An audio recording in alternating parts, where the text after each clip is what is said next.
what's up? Welcome back to my channel, Automatic Works. So,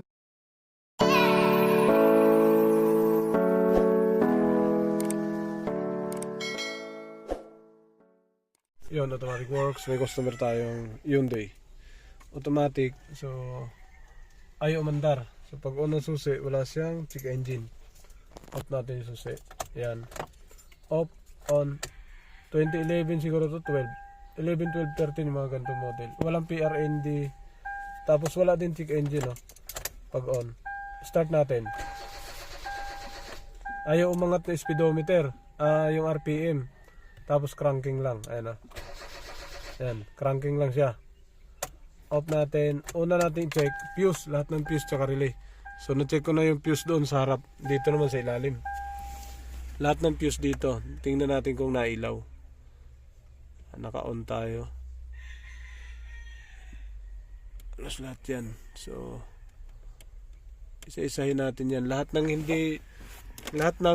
umilaw, good. Lahat ng hindi umilaw, bad. So, may hindi umilaw banda rito sa baba. Yan o. Bunutin natin yan. Ito nga ba? Ulitin ko. Ulitin natin. Kasi maraming mga ganitong kaso. No start, tapos cranking lang. Tapos, yun, fuel pump, ganun, may mga ganun pinapalitan. Pwede, depende siguro pag analyze. So, analyze maigi kung ano sira. So, ito fuse, dahil ang una natin dito, wala siyang check engine. Dun muna. So, pag walang check engine, hindi talaga andar. Ito. So, maaari siguro putok. Ayan, pumutok nga siya. Ayan, palitan natin. Ayan. So, wala. Pinalitan na to ng throttle body? Hindi. Tinesting lang nila sa kanila. Tinesting nila. Ayun. So wala ka ring maririnig na ugong. Na ugong ng fuel pump. Wala akong narinig. Tanggalin natin to. Kuha tayo dito. Palitan natin. May buo. Yo mga sir, may isa tayong nakita. Pero hindi ko alam kung buo pa to o sira na rin. Yan na.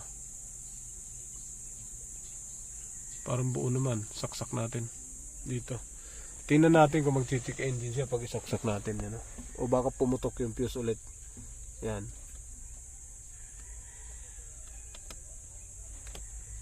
Yan. Nakasaksak na. Wala pa rin. Siguro putok yung fuse na yun. Pangalawa. Yan. Taas. Baba. Baba. Putok na. So, palitan natin. Putok na siya. Putok. Tapon natin yan. Yun. Scanner. Mapuan na. Yan. Scanner. So, hindi ko muna in-scan pagka ganito. Dahil marami sira. Walang PRND. Tapos walang check engine. So, lost communication na kagad to. Hindi andar. Cranking lang pagka mga ganito. Yan. May G's. Ito. Saksak natin. Tingnan natin kung mag-check engine siya. Tusok natin dito. Or pumutok yung fuse. Yan. Dalawa lang yan. Puputok yung fuse or mag-check engine. Yan. Uy. Yan. Nakatusok na. Yan. Tapos, reading tayo. So, pagka pinutol ang ano nito, mga linya, mahirapan din tayo. Yan. Tusok. Buo na. Kabila. Meron na rin. So, dalawa na. Okay. Off natin susi. Tapos on. Off. Hindi umilaw yung check engine eh. On. Wala pa rin. Aba. Matindi to. Off. On. Pati yung fuel pump hindi gumana. Walang ugong. Wala pa rin check engine. Tingnan natin ulit baka meron pang hindi na check natin lahat yan. Yan, dito tayo magpunta mga sir. Pero may nag-troubleshoot kasi nito. Yan, nakabunot yung sinaksak natin sa throttle body. So sana walang binabali-baliktad na wire dito. So dito tayo sa harap ulit.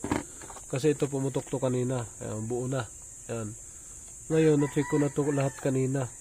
Buo naman to. Pero meron na namang pumutok. Ayan o. Ito buo. Buo. Ito. Yung dalawa. Ayan o. Para sa injector to eh. Ayan o. Pumutok. Ang kabila wala. Dalawang fuse. 15 tsaka 10. Okay, palitan natin yan. So, troubleshoot sa harap namin. So, ito na naman. Putok ulit to. Sana walang binabaliktad yan na wire. Tapos, yan, palitan natin yung dalawang yan. Ito. Tapon na yun. Pag putok, tapon na para hindi, ano, Hindi na magamit. hindi mo, oo, baka may saksak pa. Yan, saksak natin dito kung tutunog. 10. Yan o. Dapat uugong to, ngik, gagano. Ano? Yun, umugong. Umugong, boss. Oo. Yan, umugong na siya. Yan o, tanggalin natin. Oh, saksak. Oh, umugong, yan o. Oh, saksak. Yan o. Ayun. Oh. Yan. Ayos, boss ah. May check engine na yan, oo. Okay. Yung isa, ganun pa, posisyon. Injector nga ang pumutok, yan o. Injector tsaka mahaba ito pa, Gis 7.5. Pwede na to. Tusok natin. Pagpalitin natin. So, dito kasi 10 amperes, 15 sa injector. Pagpalitin natin sila. Yan mga sir, wala tayong spare. 210 nilagay natin. Isa, yan. Tapos sa kabila, yan, buo din. Tapos dito, yan na, buo parehas na. Ayan. Okay. Tingnan natin kung may check engine na to. Tapos sisirit na yung gas. Ayaw kasi mag check engine. Pagdating ko, walang check engine, kaya hindi ko siya pinaandar. Dahil pagka walang check engine, no crank, no start talaga yun. Matik yun. So, iskan natin to bago natin gawin. Yan, dito tayo sa loob. Okay, ito na. Yan, may check engine na, may pin na rin. Off natin. On. Oh, may tunog na yung fuel pump. Start.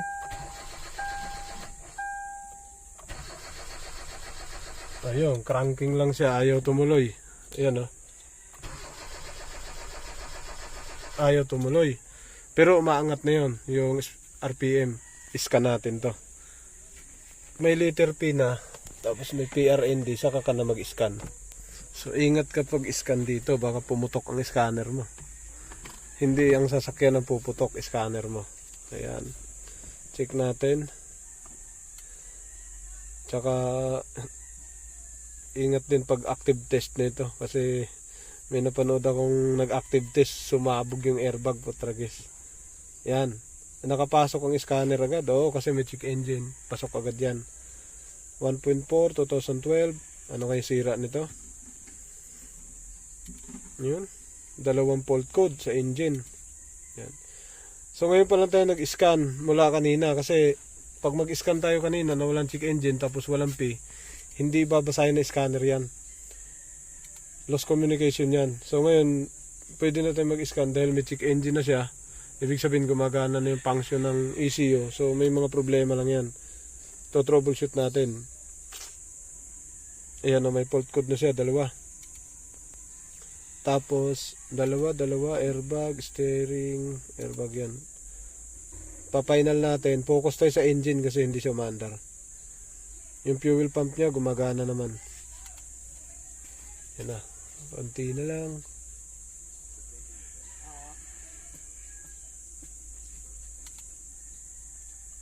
Start na nga daw sila, sir. Yun. Let's go.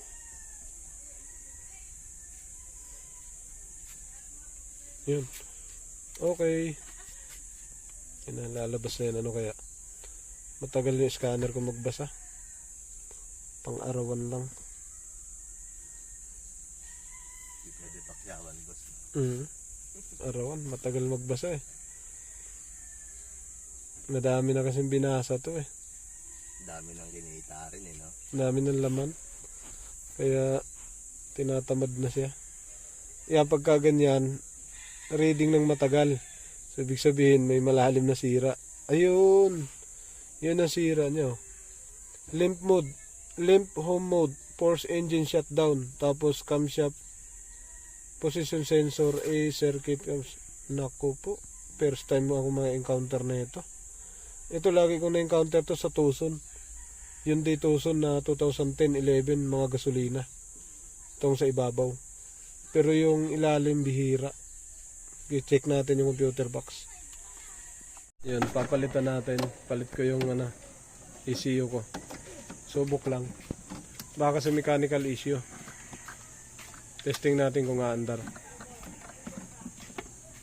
So yan, walang ano yan, walang PRND. Sa loob. Yun. Kasi yung force idle, baka ano yun, throttle body. Tingnan natin kung aandar siya. On. Walang PRND din. Start. Oh, yun, namandar. Okay, off natin. So, ACU nga. Okay. Yung mga sir, tinanggal na ng kasama ko. Ayan, may pangalan na dun sa loob, may sticker. So, hindi namin alam kung sinong ano yan, o nang may-ari. What's up? Welcome back to my channel, Automatic Works. So,